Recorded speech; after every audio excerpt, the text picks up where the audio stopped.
Deux proverbes rwandais. Inkingi imwe ntiyubaka inzu. Un seul pilier ne construit pas la maison. Abagiye inama, Imana irabasanga. Ceux qui tiennent conseil, Dieu leur vient en aide.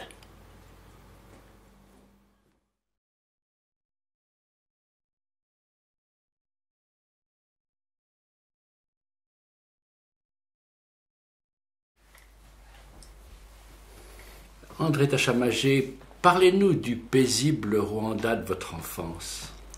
Eh bien, effectivement, quand je jette un coup d'œil, disons, en arrière sur le pays de mon enfance, je trouve qu'effectivement, il était très paisible.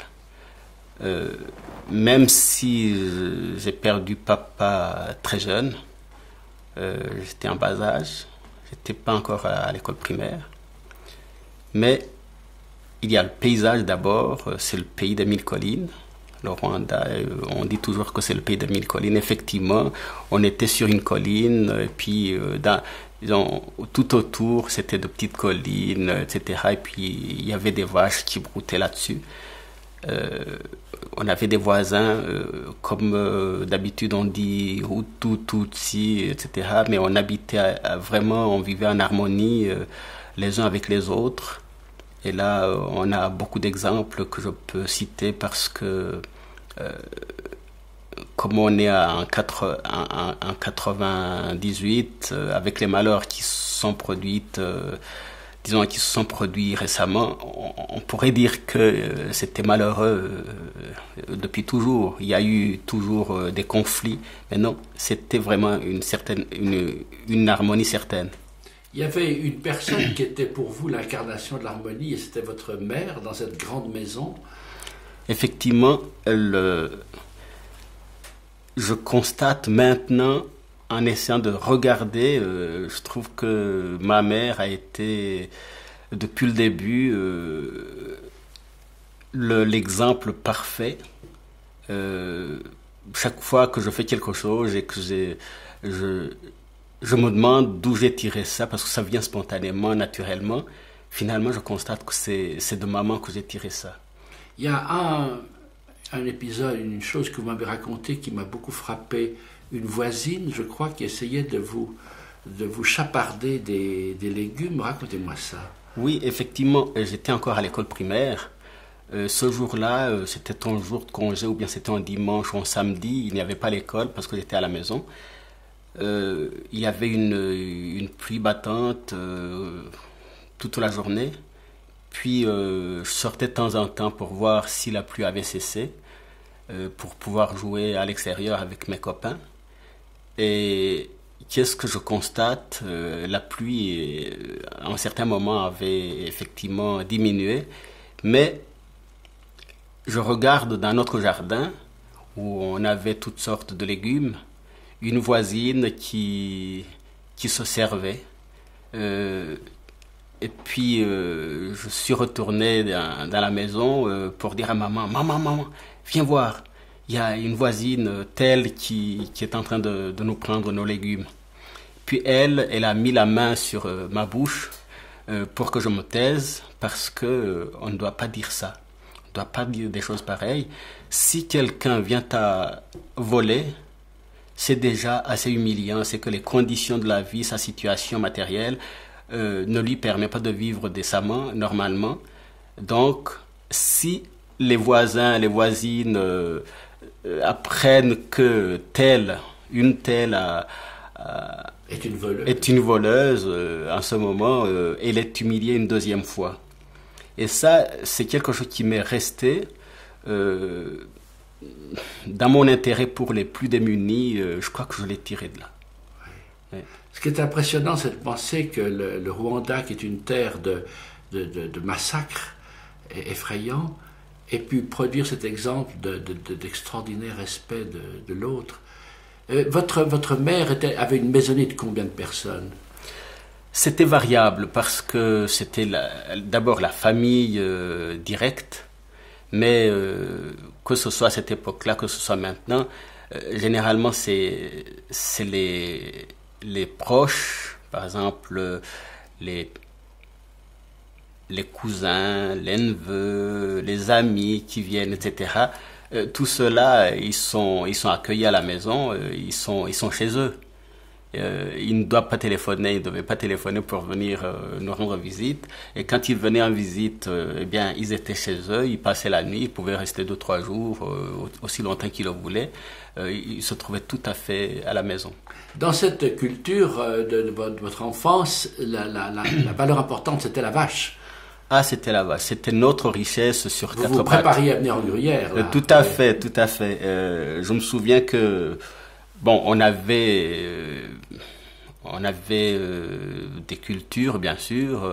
Ma mère s'y a donné beaucoup pour essayer de nous trouver à manger. Mais on avait quand même quelques vaches, un troupeau de vaches. C'était des troupeaux de combien de bêtes? Oh, c'était variable. Mais des dizaines ou des centaines? Non, c'était des dizaines quand même. Je crois qu'on avait une soixantaine comme ça. Oui. Alors, il y avait encore assez de prairies et puis un gardien qui les suivait, un berger. Et c'était vraiment notre richesse à quatre pattes, si on peut dire. Hein. Et puis, chacun des enfants avait 1, 2, 3 vaches. Parce que à la naissance, un tout petit peu plus tard, quelqu'un, papa, maman, ou les frères, les voisins, les oncles, etc., ils pouvaient donner une vache à tel enfant. Puis on était évidemment très fiers de ces vaches-là. On buvait le lait de notre vache, de ma vache. Et puis on pouvait dire aux autres, je vais te donner du lait. Mais c'est du lait de ma vache. Ou de mes vaches. Ça, c'était important. Ah, c'était important. Quelle école est-ce que vous avez suivie? J'ai fait l'école primaire d'abord. En rwandais? En rwandais. Jusqu'à... Qui est une langue commune au Hutu et au Tutsi? À tout le monde, hein. Il n'y a qu'une langue, il n'y a que celle-là. Oui. Nous avons commencé à apprendre le français en 3e primaire. Mais toute l'école primaire... 3e, 4e, 5e, on commençait à apprendre un tout petit peu en français, suivant les notions qu'on avait acquises, mais après c'est devenu en français complètement. Mais on pourrait imaginer que les écoles ici c'est comme là-bas c'est comme ici, c'était totalement différent. Pour aller à l'école primaire, spécialement en première année, il n'y avait pas d'école enfantine, mais c'était la première année, c'était tout près de chez moi, mais c'était à 5 km. Alors j'allais à pied chaque matin, je me levais tôt bien sûr, pour aller donc à l'école. Et pour aller en 2e année, j'ai passé 3 mois sans aller à l'école parce que la 2e année, la 3e année, c'était peut-être à 10 km de chez moi et je devais traverser une forêt comme... qui vous faisait peur? Qui me faisait très peur parce que j'imaginais qu'il y avait ou des fous ou des nains. J'avais une peur bleue presque, si je puis dire, des nains parce que je les voyais petits, ils avaient la calvitie, ils avaient la barbe. Je dis comment c'est possible, des gens qui sont plus petits que moi Alors j'en avais très peur. C'est pour ça que j'ai attendu de trouver un endroit où je pouvais aller à l'école. Je suis allé beaucoup plus loin, peut-être à 40 km de là. Mais là, alors, j'étais presque interne chez mon cousin. J'ai de la parenté. Oui. Et plus tard, vous allez avoir la vie d'internat. Et oui, exactement. Ça, c'est un autre épisode, une autre partie de votre vie, oui. dont nous allons parler tout à l'heure. Oui. Mais là, alors, effectivement, j'allais à l'école à pied aussi. Et là, c'était peut-être 7 km à pied. Cette évocation du Rwanda paisible de votre enfance, il faut maintenant qu'elle débouche sur une des grandes tragédies, un des génocides de notre siècle. Et ce qu'on voudrait comprendre, puisque nous avons comme témoin, c'est comment une telle chose était possible. Dites-moi, au début du siècle, les Hutus et les Tutsis étaient déjà en conflit ethnique, ou est-ce que c'est une chose récente? D'après ce que j'ai vécu, en tout cas, parce que j'ai quand même plus de 50 ans maintenant, ce que j'ai vécu, c'est que, historiquement, c'est que les Hutus et les Tutsis vivaient en harmonie. Ils vivaient en harmonie, on pouvait devenir Tutsi, ça veut dire socialement plus riche, plus considéré. On pouvait devenir Hutu en étant socialement moins considéré ou, disons, socialement plus... disons... Donc c'était pas une notion ethnique, c'était ceux qui avaient beaucoup de vaches, pour prendre cet exemple-là, et avaient des grands troupeaux, c'était des Tutsis. Ils pouvaient devenir Tutsis, oui, tout à fait. Et celui qui perdait ses troupeaux, qui gérait mal, pouvait devenir était Hutu. Donc c'était une notion sociale. Ouais. Mais ça s'est corsé avec la colonisation parce que, à un certain moment, les Belges, ils ont voulu, disons, codifier, si je puis dire, en instituant des cartes d'identité. On avait une carte d'identité non pas comme Rwandais, mais on était Tutsi ou Hutu. Alors, donc on a introduit une notion ethnique qui en fait n'existait pas avant. Et c'est depuis lors que les choses se sont compliquées. Mais quand même entre deux, ceux qui étaient Tutsis, ils étaient encore favorisés parce que les Belges et les pères blancs, les missionnaires, considéraient les Tutsis comme de bons instruments pour le gouvernement, pour gouverner. Donc traditionnellement, c'était aux Tutsis qu'on donnait des postes de responsabilité. Oui. De temps en temps, il y avait des Hutus, mais des Hutus qui étaient devenus tout petit peu... Mais il y avait une nette domination des Tutsis sur l'administration oui, et tout à fait. les affaires. Tout à fait. Et alors, comment est-ce que les choses à quel moment est-ce que les choses se sont détériorées? Eh bien, donc les Occidentaux, les missionnaires, ils se sont basés sur les Hutus, plutôt sur les Tutsis. Mais finalement, quand il y a eu... Et je précise, parce qu'on n'a pas dit jusqu'à présent, que vous-même êtes Tutsi. Il paraît. Oui.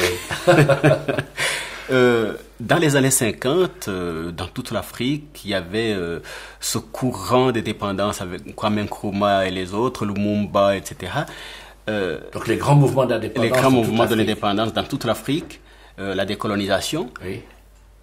Et au Rwanda, c'était pareil. Ceux qui savaient de quoi on parlait, ceux qui discutaient avec les autres leaders des autres pays, c'était en priorité des Tutsis. Alors les Belges ont senti au fond qu'ils étaient lâchés par la... Exactement. Alors il y a eu un retournement d'alliance total. Alors ils se sont dit, si on est avec les Hutus qui sont majoritaires, eh bien, on pourra rester indéfiniment. Donc les Hutus accepteront qu'on reste la puissance coloniale. Exactement. C'est ce qu'ils espéraient. Ils espéraient, mais finalement, ça ne s'est pas produit comme cela. Il y a eu la lettre pastorale du carême 59 de Monseigneur Perrodin, qui insistait sur le côté social, etc. Et puis après, il y a eu la mort du roi. Et là, avec la mort du roi, ils ont politisé l'atmosphère, la situation dans le pays. Il y a eu des partis politiques basés sur l'ethnie généralement. Et puis, il y a eu en 59, il y a eu les premiers événements, les premiers troubles. Ils ont incendié les maisons. Il y a eu des déplacements des Tutsis vers d'autres régions et puis à l'extérieur. Il y a eu passablement de morts, mais pas trop. Les morts vont arriver en 63-64, début 64. Mais dans ces premiers raids, ces premiers pogroms contre les Tutsis, dans votre région à vous, c'était vos voisins Hutus qui ont commencé à vous attaquer? Pas du tout. C'est justement ce qui prouve que les Hutus et les Tutsis étaient en harmonie. C'est que les Belges, bien sûr avec les Hutus qu'ils avaient mis en avant, eh bien, ils prenaient des Hutus d'une autre région, ils venaient massacrer ceux qui ne connaissaient pas, et puis ceux de chez nous, ils allaient ailleurs. Et ils disaient d'ailleurs à cette époque-là que c'était, ils s'attaquaient contre les Tutsis parce que c'était les ennemis du roi. Ils n'aimaient plus le roi. Donc, il y avait un paradoxe, c'est que les Belges accusaient les Tutsis d'être à la fois des féodaux et des marxistes. Ou les Belges et les pères blancs, les missionnaires, l'Église. Les Tutsis ont été considérés comme féodaux et comme communistes, ce qui est contradictoire. Mais pour les Rwandais de cette époque-là, ils ne comprenaient pas la différence. Oui. C'était simplement des monstres, donc on pouvait y aller. Et ces mouvements, ces attaques contre les Tutsis ont provoqué d'énormes mouvements d'émigration ou de refuge dans les camps. Oui, dans les camps, à l'intérieur.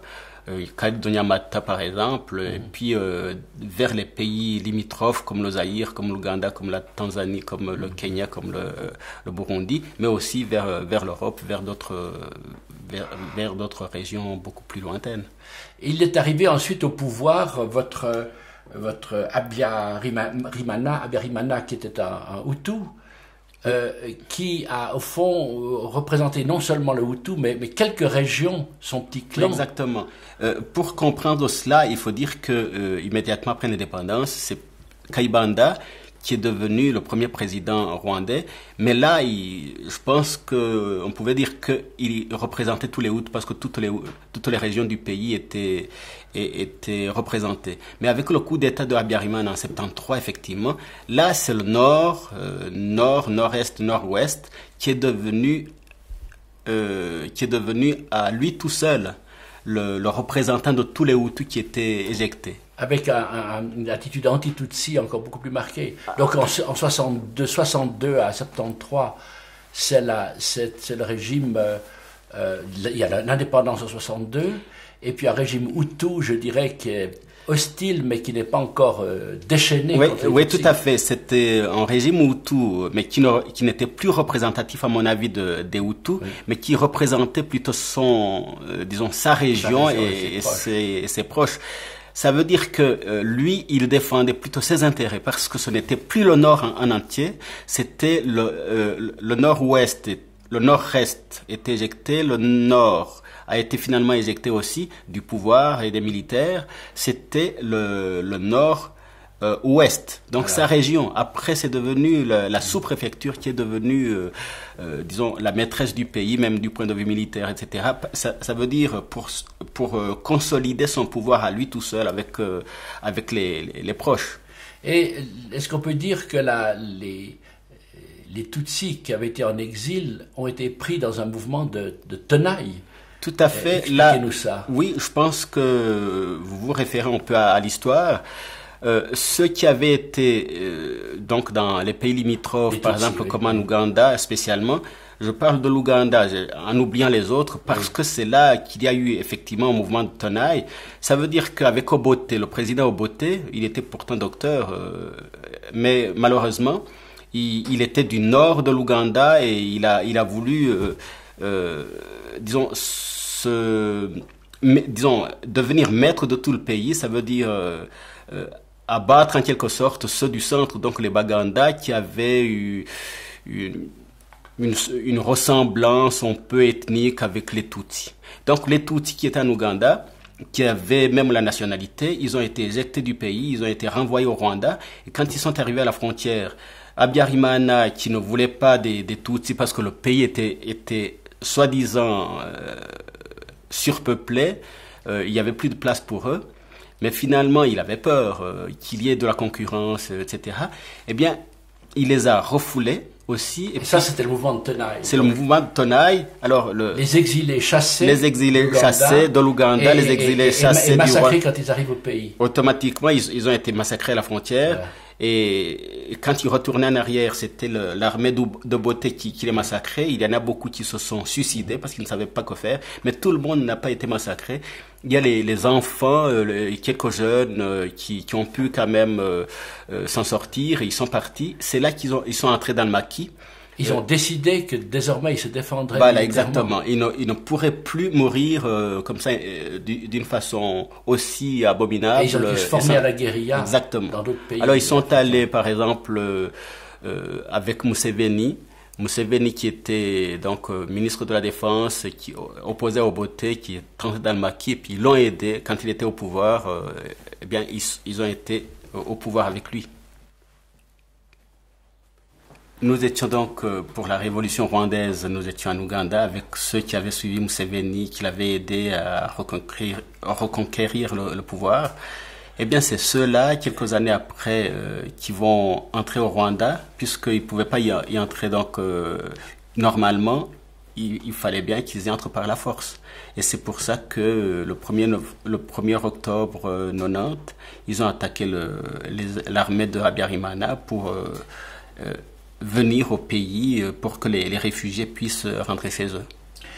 Il faut maintenant venir à l'affreuse date de 1994, où après les accords dits d'Arusha, où on croyait arriver à une entente entre les différents partis, les différentes factions du Rwanda pour rétablir la paix dans le pays, l'avion qui transportait le président Habyarimana a été abattu par un missile français, a-t-on appris. Exactement. Alors, que s'est-il passé alors? Ce que je peux dire, disons, pour résumer un tout petit peu l'histoire, parce que il y aurait beaucoup de choses à Bien dire. Bien sûr, on fait ça trop rapidement. Alors, ce qu'on peut dire, c'est que depuis l'attaque du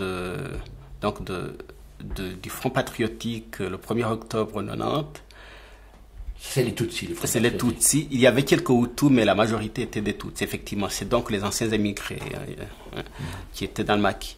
Eh bien, quand ils ont attaqué le pays, ils attaquaient les militaires en principe. L'armée de Habyarimana n'a pas pu résister, et c'était ou les Français, ou les Aïrois, ou les Égyptiens, etc. Donc les amis de Habyarimana du Rwanda qui sont venus au secours, etc. Il y a eu beaucoup de morts, même du côté donc des assaillants. C'est pour ça que ils ont préféré rentrer dans le maquis, parce qu'ils connaissaient mieux le maquis que l'affrontement direct. Et là, ils ont quand même constaté, donc je parle de Habyarimana et son armée, ils ont constaté qu'ils ne pourraient jamais, même avec l'aide extérieure, qu'ils ne pourraient jamais arriver à les vaincre. C'est pour ça qu'il y a eu une entente, donc Arusha, pour que ceux-là aussi participent non seulement au gouvernement, mais qu'ils vivent dans le pays. Là, c'est devenu acceptable. Alors, il y a eu partage des pouvoirs militaires et puis civils. À la mort du président Habyarimana et la chute de son avion, il y a eu un déclenchement de massacre. Tout à fait. Donc c'est ça le fameux génocide. C'est ce qu'on dit, ouais. C'est ce qu'on dit, que ça a commencé parce qu'il y a eu la mort de Habyarimana avec le président burundais. Mais finalement, avec la connaissance qu'on en a maintenant, le 10 janvier 94, toutes les ambassades, tous les pays occidentaux étaient au courant qu'il y avait une préparation de génocide.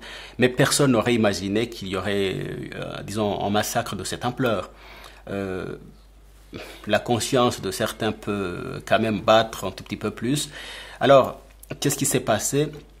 Effectivement, on a constaté que disons, à la descente de l'avion, donc quand ils ont descendu l'avion le 6 avril 94, les listes étaient déjà faites, parce qu'ils ont commencé systématiquement jusqu'à la commune, jusqu'à la cellule, etc. Il y avait des milliers, des centaines de milliers par jour, d'après ce qu'on dit. Ils évaluent il y en a qui disent 500 000 morts, il y en a qui disent 800 000, il y en a qui disent 1 million, 1,5 million, etc. Moi, je ne suis pas là pour savoir, je ne peux pas exactement savoir. En tout cas, c'était la catastrophe, pas seulement nationale, mais internationale aussi, parce que la manière de les tuer, c'était horrible. Donc nous avons dû en quelques mots résumer un des génocides de ce siècle, plus d'un demi-million de Rwandais, principalement Tutsis, massacrés. Et des Hutus modérés. Alors faisons un saut de cette tragédie qui évidemment marque votre vie, a décimé votre propre parenté. Il n'y a pas de Rwandais qui n'ait pas de nombreux morts parmi ses proches. Faisons un saut en arrière dans le temps, lorsque vous avez 22 ans et que vous débarquez, on est en 1963, donc bien avant ce que nous disons, mais à une époque où le Rwanda vient d'acquérir son indépendance, vous débarquez pour la première fois en Europe. Racontez-nous ce que vous avez vécu. Oui, je crois que j'étais encore beau et jeune. Maintenant, je ne sais plus. Mais à cette époque-là, j'étais aussi timide, on peut dire. Hein, parce que quand je débarque du Rwanda après l'indépendance, je connaissais les Blancs uniquement comme ça, ceux qui m'enseignaient ou ceux qui gouvernaient, ceux qui commandaient. J'arrive en Europe pour la première fois. Moi, je saluais tout le monde saluait, etc. La campagne, c'était comme ça. Mais je salue les gens qui me regardaient, personne ne répond. Je dis, mais c'est étrange, quel pays? Puis je voyais tout le monde qui était pressé. Je me demandais où ils allaient, ce qu'ils allaient faire, etc. Bon, bien sûr qu'ils allaient prendre le bus ou le train, mais je savais pas exactement pourquoi, parce que chez nous, le bus attendait les passagers, mais ici, le train ou le bus n'attendent jamais. Et puis, qu'est-ce que je constate? Sur les routes, dans les vignes, je dis, ah, tiens, les Blancs qui travaillent, même torse nu. C'était une découverte incroyable. Je croyais que le Blanc était né pour commander uniquement, ou bien surveiller ce qui se passe. Mais là, j'ai découvert quelque chose d'autre. Il faut que nous disions maintenant une chose absolument essentielle, c'est que lorsque vous étiez au Rwanda, vous aviez suivi le petit séminaire en vue de devenir prêtre. Et puis quand je suis venu... Et que c'était une vocation que vous acceptiez dans un esprit tout à fait, de foi et de service. De foi et de service, effectivement. Et voilà que le grand séminaire, donc pour vos études, pour la prêtrise, vous allez continuer à Sion. Voilà. Alors racontez-nous comment vous êtes arrivé. Eh bien, comment je suis arrivé. Très émoulu en Europe. Tout à fait. Alors, c'était la période du Concile Vatican II. Les évêques allaient à Rome, rencontraient d'autres évêques. Et comme il y avait quelques problèmes au Rwanda, mon évêque à cette époque-là, parce que même quand on était séminariste, on avait quand même un évêque. C'était pour préparer la suite. Alors, il a demandé à l'évêque d'Ossion s'il pouvait lui prendre quelques séminaristes, parce que le Rwanda n'étant pas riche, et puis les diocèses non plus. Eh bien, c'est ça qui s'est passé. On a pu obtenir, je dirais, une bourse indirecte. On était nourris, même blanchis. Donc là, vous étiez en interne, bien sûr. Tout à fait. Et vous avez non seulement étudié en français, mais vous avez étudié en latin pendant ce temps-là. Oui, tout à fait. C'était la période d'avant le concile et pendant le concile. Les professeurs enseignaient en latin et les étudiants devaient tout apprendre en latin. Comment avez-vous été reçu par les Valaisans? Les Valaisans, moi, je les ai trouvés très chaleureux parce que ils nous invitaient dans leur famille. C'était la première fois. Donc vos camarades de classe qui étaient d'autres futurs prêtres. Oui, exactement. On allait jouer au football. Après, on se lavait, puis on allait visiter leur famille, et puis on allait dans les caves. C'était la première fois que je voyais une cave. Je ne dis pas si j'ai rougi après le premier ou le deuxième ou le troisième verre, hein. Mais en tout cas, j'ai senti quand même qu'il avait une différence, parce qu'avant, j'en faisais pas autant, hein. Ouais. Et avec cet entourage valaisan chaleureux avec lequel vous vous êtes bien entendu, à cause du caractère des Valaisans, mais aussi à cause de votre caractère, n'est-ce pas? Vous êtes un homme particulièrement sociable. Merci pour le compliment. Oui, mais vous le reconnaissez. Moi, vous aimez le contact humain. J'aime bien le contact humain. Oui. Je me trouve très à l'aise, oui. Sauf si on veut y amener des problèmes. Sinon, c'est le contact humain qui me va le mieux. Quand êtes-vous devenu prêtre? Eh bien, je suis devenu prêtre en 68, le 15 juin 68. Où donc? À Sierre. Mais j'avais vécu à Sion, donc le grand séminaire était à Sion. Et il y a, pédagogiquement, j'étais un peu abasourdi parce que quand je suis venu, j'étais déterminé à étudier pour combler les lacunes que j'aurais pu avoir, et j'en avais sûrement beaucoup. Parce que ici, il y a toutes les bibliothèques, les livres qui paraissent tous les jours, etc. Et puis, ils peuvent lire les journaux. Et là, j'ai mis le maximum pour essayer de combler les lacunes en lisant. J'avais la possibilité. Puis, Monseigneur Bayard, il était vicaire épiscopal. Non, vicaire général. Il était vicaire général et recteur du grand séminaire. Alors, il m'a dit, ça va? Je dis, oui, merci. Puis 3 mois après, quand il a vu les notes, il m'a dit, ça m'étonne. En somme, ce qui étonnait le recteur, c'est qu'un Africain puisse avoir des bons résultats. Exactement. Effectivement, j'avais eu de bons résultats. Moi, je m'attendais à ce qu'ils disent, c'est bien, tu as bien travaillé, continue comme ça, tu termineras comme normal. Bien, il dit, mais ça m'étonne que tu aies de bons résultats parce que t'es noir.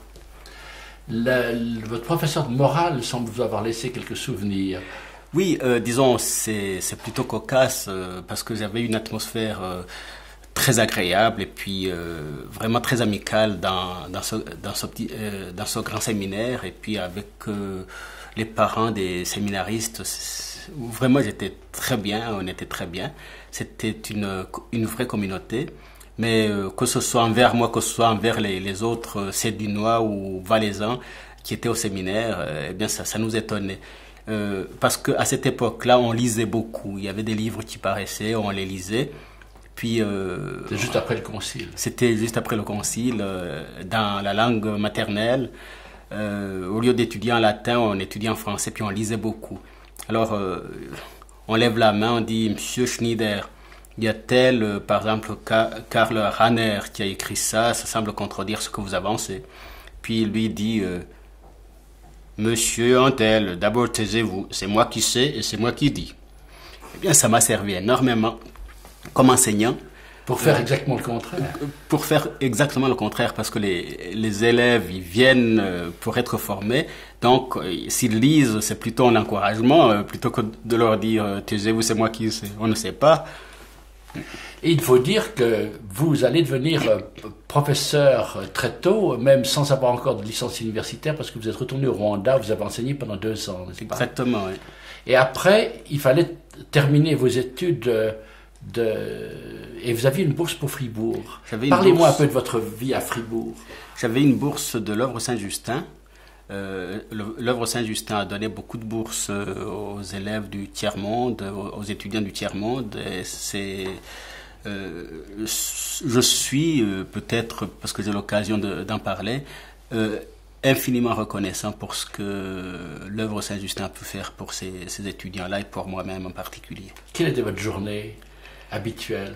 La journée habituelle pendant cette période-là, pour oser tout dire, je me levais à 4 heures du matin, sauf dimanche. Je me levais à 4 heures du matin. Comme j'avais une bourse et que les autres n'avaient pas de bourse, qu'il y en avait beaucoup qui n'avaient pas de bourse, je trouvais que j'avais énormément de chance. Donc, je me levais pour aller distribuer les journaux. Et puis, pour arriver avant 7 heures.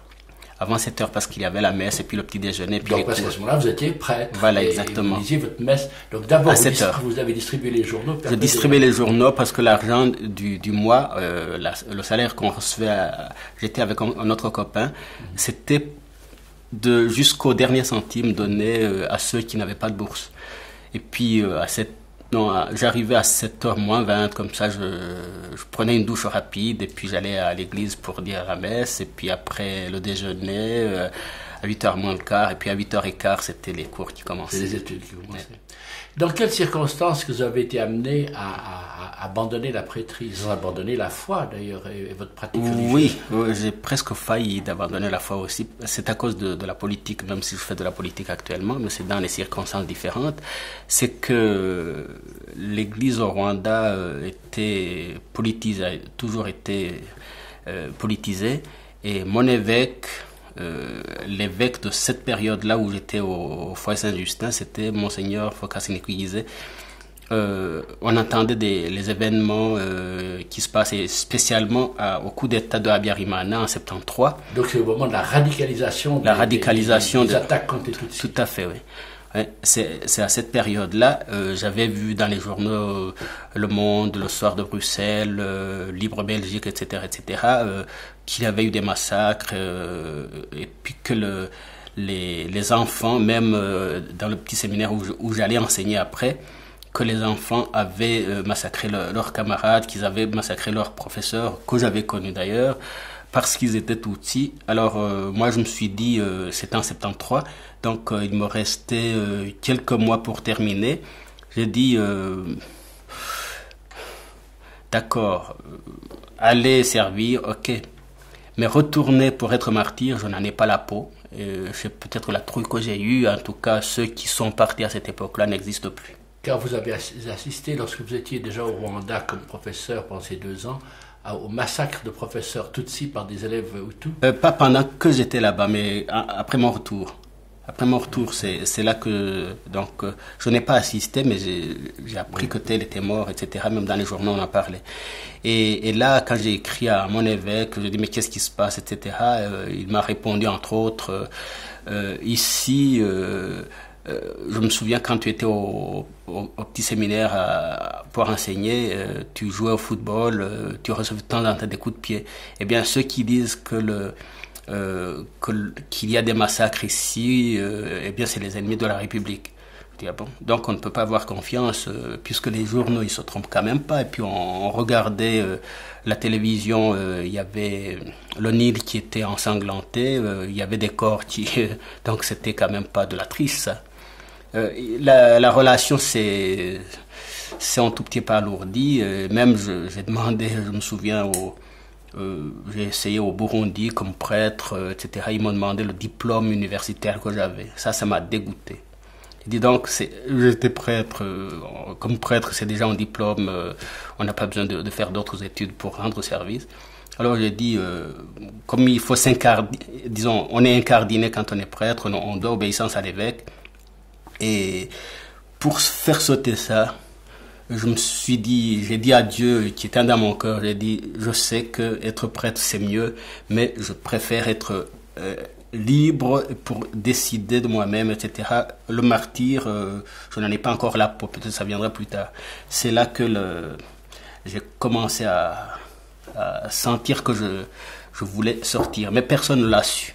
Personne ne l'a su, c'est les autorités qui les ont gentiment appris ce que je voulais faire, etc. Mais apparemment, les gens n'étaient pas au courant. Donc, dans cette période où finalement qui va aller jusqu'au moment où le Vatican va vous libérer de la prêtrise, si on peut dire, vous avez enseigné... Réduction à l'état laïque. Ouais. Réduction à l'état laïque. Vous avez enseigné à Champité à Lausanne. J'étais enseigné à Champité, je dirais que c'était... Donc c'est votre carrière, au fond, de professeur, de pédagogue en Suisse qui a commencé. Tout à fait. Quelle est l'expérience d'un professeur africain dans un milieu suisse? Puisqu'on parle de Champité, j'aimerais quand même dire un mot. Je ne connaissais pas Champité comme tel, mais j'avais eu comme professeur le chanoine de la vie qui vient de mourir il y a quelques semaines, qui avait été mon professeur au Grand Séminaire de Sion, qui était professeur à l'université et puis à l'école de la foi. Je lui ai raconté ce qui se passait, il suivait les nouvelles concernant le Rwanda. Il m'a dit, mais puisque tu décides de faire un doctorat et puis attendre pour voir si on t'accorde le droit d'asile, eh bien, je vais demander à Champité s'ils peuvent t'accepter, etc. Puis, il m'a présenté, et que ce soit le chanoine Payot qui était recteur, que ce soit les autres chanoines, ils m'ont accueilli à bras ouverts, et puis j'ai enseigné en ayant une chambre là-bas, je mangeais là-bas, nourri blanchi comme toujours, j'appréciais énormément, je faisais beaucoup de sport. Je dirais que c'est grâce à Champité que j'ai pu tenir du point de vue foi. Ça m'a beaucoup aidé. Vous avez été soutenu par vos beaucoup, collègues. Et puis, comme enseignant, alors, l'enseignement là-bas, il y avait des enfants normaux, si je puis dire, mais il y avait des enfants de riches qui étaient là à l'internat.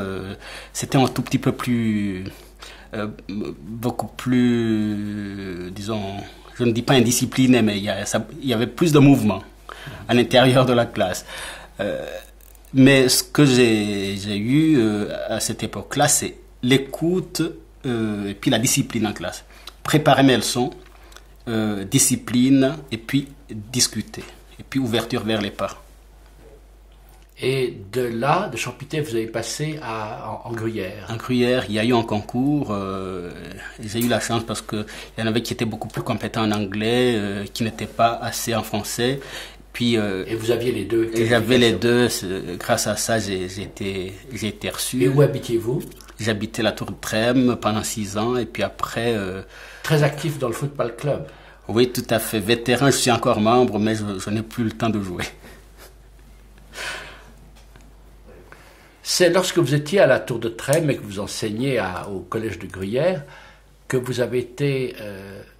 vous êtes devenu suisse. Vous avez, votre femme qui est rwandaise et vos 2 enfants, vous êtes devenu le troisième n'était pas encore né, que vous êtes devenu suisse.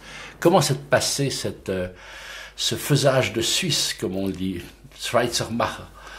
Eh bien, effectivement, c'est d'après les termes qui viennent d'être cités, c'était à peu près pareil. Je me souviens que j'ai entendu j'ai eu des téléphones depuis le Valais, depuis le canton de Vaud, ceux qui allaient à gauche à droite pour trouver comment je me comportais en Valais, comment je me comportais dans le canton de Vaud. Donc ça veut dire qu'il y avait une enquête qui était par derrière. Sérieuse. Très sérieuse, pendant 2 ans.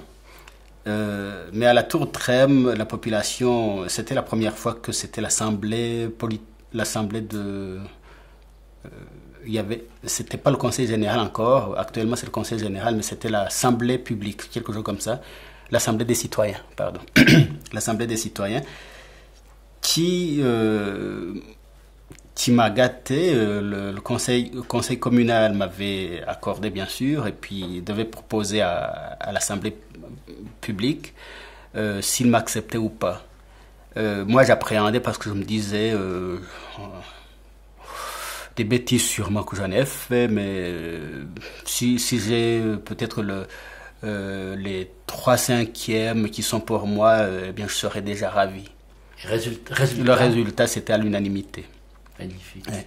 Alors j'ai été ému, il y a quelques larmes qui m'ont coulé parce que j'étais pas présent. On m'a annoncé ça. Non, j'ai été très ému parce que c'était gratuit. Donc moi, disons, la gratuité ou quand on t'accorde l'amitié ou quand on apprécie ta présence, etc., ça m'émeut parce que c'est gratuit, purement gratuit. Et alors, après, il y a eu, bien sûr, au niveau cantonal, d'abord l'enquête policière. Il y a eu un agent de police, non, le responsable de la sécurité, mais qui était à la retraite, qui est venu, M. Tissot. Il est venu, il a passé 3 heures chez moi, il était à la cuisine parce qu'il fallait, de temps en temps, je le voyais faire ça. Bon, j'ai fait semblant de ne rien comprendre, hein, mais il regardait de temps en temps pour voir comment c'était fait. La poussière. Poussière. Quand il faisait ça, c'était la poussière, évidemment. Puis, tout le reste, les maladies que mes arrière-grands-parents avaient eues, s'il y avait eu des accidents, si j'avais été en prison, etc. J'ai dit pour l'instant pas. Puis à l'hôpital, vous avez eu quoi comme maladie, etc. J'ai dit pour l'instant, je n'ai pas encore été à l'hôpital, mais bon, peut-être que ça va venir après-demain, après l'examen. Bon, ensuite, ce qui m'a un tout petit peu enragé, c'est que quand je suis rentré de l'école à midi, le lendemain, il avait posé la question à ma femme au téléphone: Madame, j'ai oublié quelque chose de très important. Est-ce que l'enfant que vous attendez, vous l'avez désiré? Je voulais la naturalisation, j'ai pas fait de tapage, etc. Mais j'étais stupéfait qu'on puisse poser tirons le rideau. L'essentiel, c'est que le passeport suisse, vous l'avez. Voilà, exactement. Et vous allez entamer une carrière politique. Comment est-ce qu'elle a commencé? Eh bien, elle n'a pas commencé spontanément en mettant sur une liste. C'est par la SLOCA, l'association des locataires. Mais auparavant, j'avais voulu vivre normalement avec, disons, les gens du quartier, de l'immeuble, etc. Puis comme c'était la haute conjoncture, où les où les propriétaires pouvaient vendre leurs immeubles, leurs appartements et puis louer à quelqu'un d'autre. Et puis c'était les loyers qui prenaient l'ascenseur, évidemment. Et les gens de l'immeuble, il y avait un peu de tout. Il y avait même un handicapé, des personnes âgées, il y avait des ouvriers, il y avait des veuves, etc. Je les entendais se lamenter à l'extérieur, etc.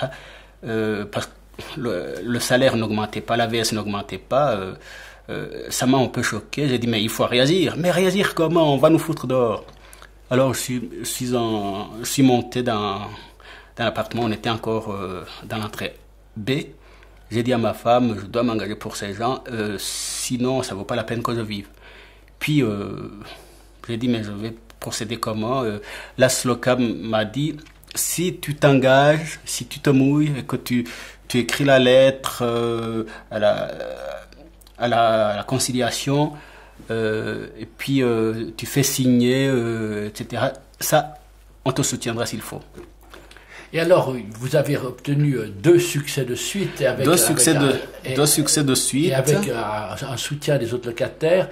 Et c'est comme ça que au fond, vous vous êtes fait connaître comme celui qui se battait pour les autres. Oui, alors, à quel moment est-ce que vous avez commencé une carrière politique? Oui, tout à fait. Donc, après les 2 succès, il y a Jean-Louis Aubry et les responsables de la SLOCAN qui m'ont dit, mais tu fais de la politique sans le savoir, il faudrait te mettre sur une liste électorale. J'ai dit, non, j'aime la politique comme ça, lire, voir ce que vous faites, etc. Mais me mettre sur une liste, pas question. Il est revenu à charge plusieurs fois, finalement, il m'a eu. J'ai dit, si vous voulez une voix... disons, ou même ceux qui m'apprécient, si le Parti Socialiste veut, je sais que vous êtes inconditionnel derrière les démunis, eh bien j'accepte, je mets sur la liste. Et puis, c'était donc les élections communales de Bulle, au Conseil Général. Je suis sorti 3e, effectivement. Le premier a eu 18 voix de plus que moi. J'étais presque abasourdi en bien. Très brièvement, quelles ont été les étapes? Les étapes, c'est que Jean-Louis Aubry m'a demandé si ça passe, alors est-ce que tu acceptes de te mettre sur la liste du Grand Conseil? Les élections communales, c'était en mars. En novembre de la même année, je me suis mis sur la liste du Grand Conseil. Je suis sorti 4e. Il y en a 3 parce qu'il y avait le PSD de Morel. Hein. Donc, on n'avait plus 4 comme avant, on avait 3. Et puis... je suis devenu le premier des Viennes ensuite. Et puis après, vous êtes devenu député début 95. Jean-Paul Berson, qui était député, il est sorti. Je suis entré au Grand Conseil. J'ai été réélu en 96 et j'ai été élu conseil communal en 96 aussi. Et il faut dire encore que vous avez été président du conseil général de Effectivement, Bulle. C'est allé très vite. 94. C'est très vite. Alors écoutez, voilà votre carrière politique, évidemment, a étonné beaucoup de gens, parce qu'il n'y a pas beaucoup d'Africains en Suisse qui ont ces positions-là. On connaît un maire en France qui l'est. Quelles ont été vos expériences, en particulier à la commission financière où vous avez plongé sans grand préparatif? Oui, parce que j'étais non pas jeune d'âge, mais j'étais jeune en politique, je ne savais rien du tout. Mon maître à la commission financière, c'était très gentil, mais c'était la commission des commissions, effectivement, parce qu'on voit toute la cité. Et je me suis dit, bon, on me nomme là, j'ai essayé d'intervenir auprès de mon président, donc Jean-Paul Berson. Il a dit non, tu as une formation universitaire, il faut que tu te baignes et puis ça ira. Alors j'ai dit, je vais essayer. Mais heureusement qu'à la commission financière, c'était une équipe fantastique, dont surtout le président, Bernard Desbiol, qui était un homme d'écoute. De dialogue fantastique. Radical, et moi socialiste. Pas le même parti. C'était fantastique. Et il vous a aidé. C'était fantastique parce que je posais n'importe quelle question, les questions que je juge comme simplistes actuellement. Vraiment, ce que je ne comprenais pas, je posais la question et je notais, etc. Et je me souviens que 2 mois après mon élection, j'ai dû affronter mon groupe pour préparer les comptes. Et là, on me posait des questions, j'ai transpiré jusqu'aux autres parce que je n'arrivais pas à tout dire. Mais finalement, après, ça a bien été. Votre conclusion, puisque nous arrivons au bout de notre entretien? Quand j'étais en Valais, il y a une vieille dame de 75 ans, une Mayor. J'allais toujours lui rendre visite, comme quand j'étais chez maman, elle me disait d'aller rendre visite aux vieilles dames, etc. Eh bien, là, j'aimais aller la trouver. Elle m'a dit, André, ne te méprise jamais, il y en a assez qui vont s'en charger. Alors, j'ai compris que finalement, il faut avoir foi en soi, pour avoir suffisamment de force pour aller vers les autres.